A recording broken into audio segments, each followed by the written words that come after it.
Hello friends, মিঠুর পাকশালায় আপনাদের সবাইকে স্বাগত। আজ আমি কড়াইশুঁটি ও ওটস দিয়ে ভীষণই হেলদি ও টেস্টি একটা রেসিপি আপনাদের সাথে শেয়ার করছি। এই জন্য প্রথমে মেজারিং কাপ মেপে 1 কাপ পরিমাণে ওটস নিয়েছি, ওই সাথে হাফ কাপ পরিমাণে সুজি নিয়েছি। এরপর এই ওটস ও সুজির সাথে স্বাদ মতো একটু লবণ দিয়ে দিলাম। এরপর লবণটা দেওয়ার পর এটাকে খুব ভালো করে শুকনো উপকরণগুলোকে আগে মিশিয়ে নেব। সুজি ওটস ও লবণটা খুব ভালো করে মেশানো হয়ে গেলে এখানে অল্প অল্প করে জল দিয়ে এটাকে মিশিয়ে নেব। এই সুজি ও ওটসের একটা বেশ নরম মতো ডো রেডি করব, সেই জন্য এখানে খুব বেশি জল দেওয়া যাবে না, অল্প অল্প করে জল দিয়ে এটাকে মিশিয়ে নেব। তো এখানে মেজারিং কাপ মেপে 1 কাপ পরিমাণে জল নিয়েছি, সেই জলটাই অল্প অল্প করে দিয়ে এর সাথে মিশিয়ে নিচ্ছি। তো এখানে প্রায় হাফ কাপ মতো জল লাগবে, যেহেতু এখানে 1 কাপ ওটস ও হাফ কাপ সুজি আছে। ওটস ও সুজি দুটোই অনেকটা জল টেনে নেয়, তো সেই জন্য দেখুন অল্প অল্প করে প্রায় হাফ কাপ পরিমাণে জল দিয়েছি। তারপর এটার সাথে খুব ভালো করে একটু মিশিয়ে নিচ্ছি। এটাকে এইভাবে মেশানো হয়ে গেলে খুব ঢাকা দিয়ে এটাকে রেস্টে রেখে দেবো প্রায় 10 মিনিটের জন্য, যাতে ওটস ও সুজি দুটোই খুব ভালো মতো মিশে যায়। তো দেখুন এরপর এটাকে চামচে করে খুব ভালো করে মিশিয়ে নিচ্ছি। তো বন্ধুরা, আজকের রেসিপিটা ভীষণই হেলদি, ভীষণই টেস্টি একটা রেসিপিটা যদি ভালো লেগে থাকে তাহলে অবশ্যই বন্ধুদের সাথে শেয়ার করে দেবেন একটু, এবং ভালো লাগলে একটা লাইক করতে ভুলবেন না।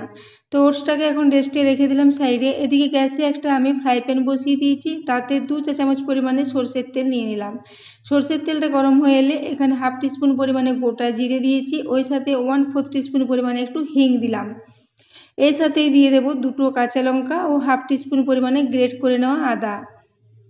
তো 2টো কাঁচা লঙ্কাকে টুকরো করে কেটে রেখেছিলাম, সেটা দিয়ে দিলাম। ওই সাথে হাফ টিস্পুন পরিমাণে গ্রেট করে নেওয়া আদা দিয়েছি। এরপর আদা ও কাঁচা লঙ্কাটাকে তেলের মধ্যে একটু ভেজে নেব। এটা যখন খুব ভালো মতো ভাজা ভাজা হয়ে যাবে তখন এখানে দিয়ে দেবো কড়াইশুঁটি। তো এখানে আমি প্রায় হাফ কাপ পরিমাণে কড়াইশুঁটি ছাড়িয়ে পরিষ্কার করে ধুয়ে আগে থেকে রেডি করে রেখেছিলাম, সেই কড়াইশুঁটিটা এখানে নিয়ে নিচ্ছি। কড়াইশুঁটিটা নেওয়ার পর এই তেলের সাথে খুব ভালো করে একটু মিশিয়ে নেব।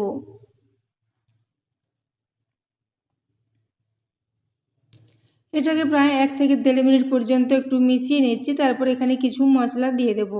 তো সবার প্রথমে এখানে দিয়ে দিচ্ছি স্বাদ অনুযায়ী একটু লবণ। লবণটা দেওয়ার পর এখানে দিয়ে দিলাম হাফ টিস্পুন পরিমাণে ধনে গুঁড়ো। এরপর এখানে দিয়ে দিচ্ছি 1/4 টিস্পুন পরিমাণে হলুদের গুঁড়ো। আর এখানে কোনো মশলা লাগবে না, এই মাত্র কয়েকটা মশলা দিয়ে এটা ভীষণ টেস্টি মতো রেডি হবে। এরপর এখানে সমস্ত কিছু মশলাগুলো কড়াইশুঁটির সাথে খুব ভালো করে মিক্স করে নিলাম। তারপর এটাকে ঢাকা দিয়ে রেস্টে রেখে দেবো প্রায় 5 মিনিটের জন্য। একদম লো ফ্লেমে 5 মিনিটের জন্য রেখে দিলেই ওই কড়াইশুঁটিটা খুব ভালো মতো সেদ্ধ হয়ে যাবে। তো 5 মিনিট পর ঢাকাটা খুলে নিচ্ছি। এখন কড়াইশুঁটিটা খুব ভালো মতো সেদ্ধ হয়ে গেছে। এরপর আমি হাতার সাহায্যে আরেকবার এটাকে খুব ভালো করে নাড়াচাড়া করে নিচ্ছি। নাড়াচাড়া করে নেওয়ার পর একটা স্ম্যাশারের সাহায্যে এই কড়াইশুঁটিটাকে স্ম্যাশ করে নেব। এই কড়াইশুঁটিটা একটু বেশ ঝরঝরে শুকনো শুকনো হবে, তাহলে রেসিপিটা তৈরি করতে সুবিধা হবে। তো সেই জন্য আমি একটা স্ম্যাশার নিয়েছি, এরপর স্ম্যাশারে করে এগুলোকে একটা স্ম্যাশ করে নিচ্ছি। কড়াইশুঁটিটা যেহেতু খুব ভালো মতো সেদ্ধ হয়ে গেছে, তাই এটা স্ম্যাশারের সাহায্যে খুব ভালো মতো স্ম্যাশ হয়ে যাবে। এটাকে আপনারা চাইলে সেদ্ধ করেও করতে পারেন, কিন্তু সেক্ষেত্রে এর পুরটা অনেকটাই জলজলে টাইপের হয়ে যাবে। তো এইভাবে যদি কড়াইশুঁটিকে তেলের মধ্যে দিয়ে সেদ্ধ করে এভাবে স্ম্যাশ করে নেওয়া হয়, তাহলে এই পুরটা অনেকটাই ঝরঝরে মতো রেডি হবে এবং এটা খেতেও অনেকটাই টেস্টি হবে, যেহেতু কড়াইশুঁটিটা আগেই খুব ভালো মতো ভাজা ভাজা হয়ে গেছে। এরপর এটা স্ম্যাশ করে নেওয়ার পর আবারও 1 থেকে 1.5 মিনিট পর্যন্ত সব কিছুর সাথে একটু এটাকে ভেজে নেব। তো বন্ধুরা, আজকের রেসিপিটা বানিয়ে নেওয়া ভীষণই সহজ এবং ভীষণ টেস্টি মতো এটা রেডি হয়েছিল। আপনারা এটাকে সকালে ব্রেকফাস্টে বা বাচ্চাদের স্কুলের টিফিনে বা বিকেলের দিকেও স্ন্যাক্স হিসেবে এটাকে বানিয়ে নিতে পারেন, ভীষণই ভালো লাগবে খেতে। তো দেখুন এরপর আমি এটাকে আবারও খুব ভালো করে হাতার সাহায্যে একটু মিশিয়ে নিচ্ছি। তো এখানে আর কোনো মশলা লাগবে না, শুধুমাত্র একটু ফ্লেভারের জন্য দিয়ে দেবো এখানে কসুরি মেথি। তবে কসুরি মেথির পরিবর্তে আপনারা কুচনো ধনে পাতার ব্যবহার এখানে করতে পারেন। তো কসুরি মেথি নিয়েছি প্রায় 1.5 চা চামচ পরিমাণে। সেই কসুরি মেথিটা হাতে করে একটু গুঁড়ো করে এর উপরে ছড়িয়ে দিলাম। এরপর কসুরি মেথিটাকে দিয়ে খুব ভালো করে এর সাথে মিশিয়ে নিচ্ছি।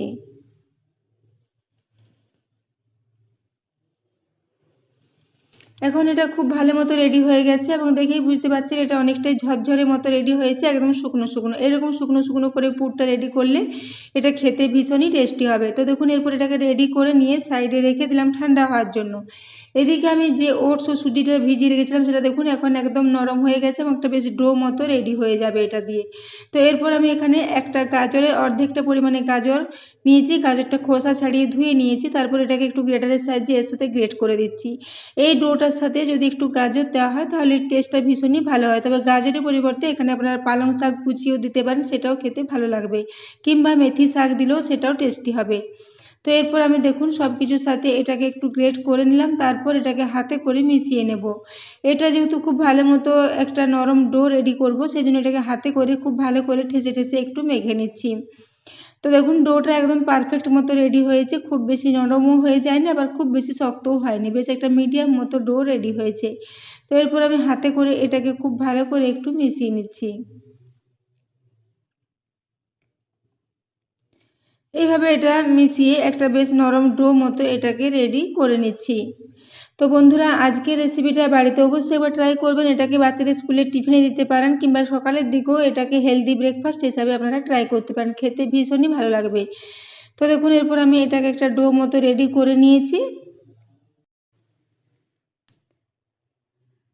তো দেখুন এরপরে ডোটাকে রেডি করে নেওয়ার পর আমি এদিকে একটা চপিং বোর্ড নিয়ে নিয়েছি, তারপর এখানে ওই ডোটাকে নিয়ে একটু শুকনো আটা হাতে নিয়ে এইভাবে এটার সাথে লাগিয়ে এটাকে একটু কয়েকটা লেচি কেটে নেব। তো এখানে আমি প্রথমে বেশ বড় বড় করে 3টা লেচি কেটে নিচ্ছি।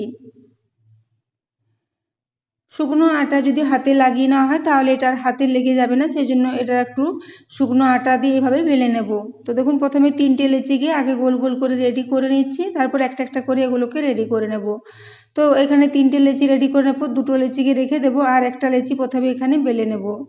তো সেজন্য এখানে আটার উপরে এটাকে একটু খুব ভালো করে কোটিং করে নিচ্ছি, তারপর এটাকে বেলনের সাহায্যে খুব ভালো করে একটু মেলে নিচ্ছি, হালকা হাতে এটাকে খুব ভালো করে একটু বেলে নেব। এবং আটা লাগানোর জন্য এটা আর হাতে লেগে যাবে না বা বেলানোও লেগে যাবে না, খুব ভালো মতো এটা বেলা হয়ে যাবে। তো দেখতে পাচ্ছেন এটাকে বেশি রুটির মতো করে বড় করে এটাকে বেলে নিচ্ছি। প্রথমে এটাকে একটা বেশ বড় রুটির মতো করে বেলে নিতে হবে।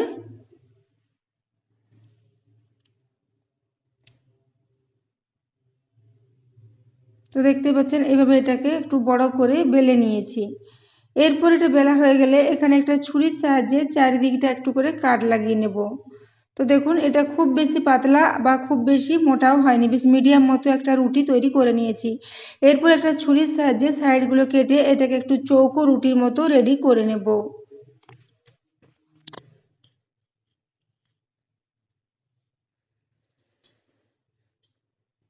তো দেখুন এইভাবে একটু সাইডগুলো কেটে বাদ দিয়ে দিচ্ছি, এই বাদ দেওয়া অংশগুলো দিয়ে পরে আবারও আমি রেডি করে নেব।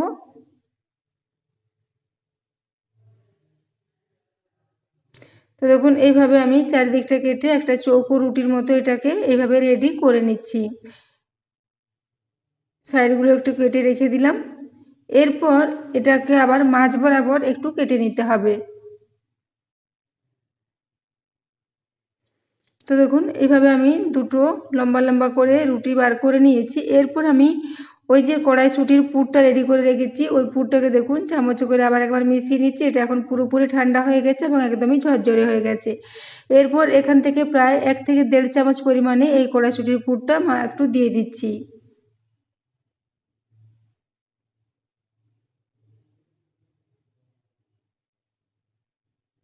তো দেখুন 1 থেকে 1.5 চামচ পরিমাণে একটু কড়াইশুঁটির পুরটা দিয়ে দিলাম, তারপর হাতে করে এটাকে খুব ভালো করে একটু সেট করে নিয়ে উপর থেকে এইভাবে নিয়ে এসে এটাকে ঢাকা দিয়ে দেবো।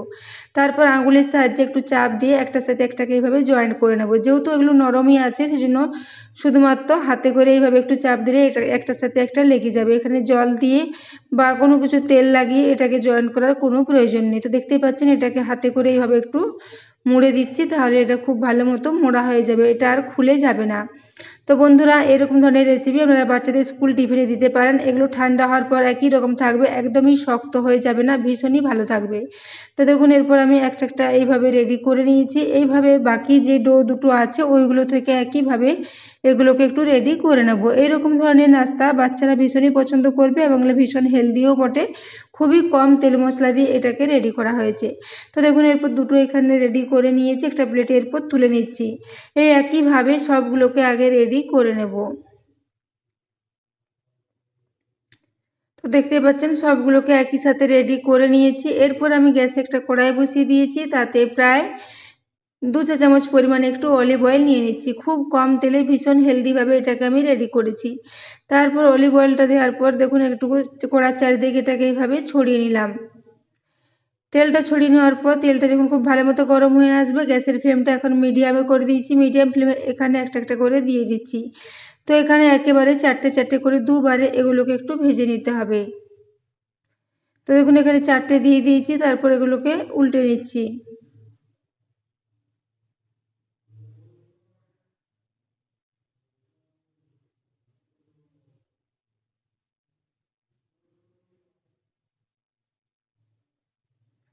তো দেখুন এরপর একদিকটা প্রায় 1 থেকে 1.5 মিনিটের জন্য একটু ভেজে নিয়েছিলাম, তারপর এগুলোকে উল্টে দিয়েছিলাম। তো এইভাবে দেখুন দুদিকটাই লালচে করে ভেজে নিয়েছি। দেখতেই পাচ্ছেন কালারটা খুবই সুন্দর এসেছে এবং এগুলো খেতে ভীষণই টেস্টি মতো রেডি হয়েছিল। তো বন্ধুরা, আজকের রেসিপিটা ভালো লাগলে অবশ্যই চ্যানেলটি সাবস্ক্রাইব করে আমার পাশে থাকবেন এবং পাশে থাকা বেল আইকনটি অবশ্যই প্রেস করে রাখবেন, তাহলে আমি যে কোনো নোটিফিকেশানই ছাড়ি না কেন তা সবার আগে আপনার কাছে পৌঁছে যাবে।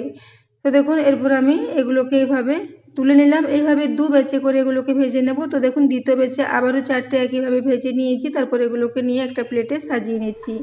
তো দেখুন এরপর একটা প্লেটে এগুলোকে সাজিয়ে নিয়েছি এবং এর আওয়াজটা দেখুন, আওয়াজটা দেখে আপনারা বুঝতে পারবেন এগুলো কতটা খাস্তা মতো রেডি হয়েছে। ভীষণই খাস্তা, ভীষণই মুচমুচে, ভীষণই হেলদি একটা রেসিপি। এরপর একটা আপনাদের কেটে দেখিয়ে দেবো। দেখুন কড়াইশুঁটির পুরে ভর্তি, ভীষণই হেলদি একটা রেসিপি। তো বন্ধুরা, আজকের রেসিপিটা এতক্ষণ পর্যন্ত দেখার জন্য আপনাদের অশেষ ধন্যবাদ। আবারও চলে আসবো নিত্য নতুন কোনো রেসিপি নিয়ে। ততক্ষণের জন্য সবাই সুস্থ থাকবেন, ভালো থাকবেন।